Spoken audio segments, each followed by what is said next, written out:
یہ اس حکمران کی بات کر رہا ہوں کہ جس کا صرف نام سن کے بڑے بڑے روم اور کیسر و کسرا کے بادشاہ ایسے کام کرتے تھے. میں اس کی بات کر رہا ہوں. لیکن اللہ کا سامنا کرنا پڑا تو کیا لفظ نکلا؟ اس نے کہا عمر اللہ کو ڈریا کر ورنہ نہیں تو. اب عمر لگ گیا ڈرتا قریب ہے. اس نے کہا کہ تو کام کیا کرتا ہے؟ اس نے کہا میں مزدور.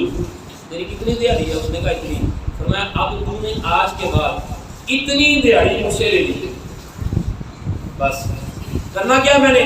تو نے صرف مجلس میں بیٹھ کے مجھے یہ کہا کرنا ہے کہ عمر مجھے موت نہیں آنی. بس مجھے موت یاد تم نے کروانی.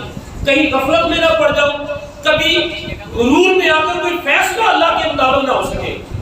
مجھے موت یاد رہے, یہ تمہیں یاد کروانی.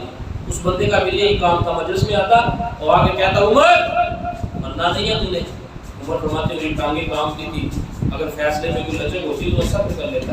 ایک دن پوری ہوئے فاروق نے فرمایا کہ عمر موت نہیں آنی. اس نے کہا لگ گیا جاؤ.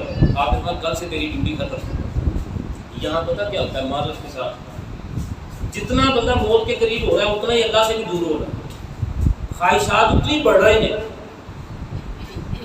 اور ادھر عمر فاروق نے فرمایا کہ کل تمہیں تو آیا تیری ڈیوٹی ختم. تو میں کیسے کہا اب تجھے مجھے موت یاد کروانے کی تجھے ضرورت نہیں.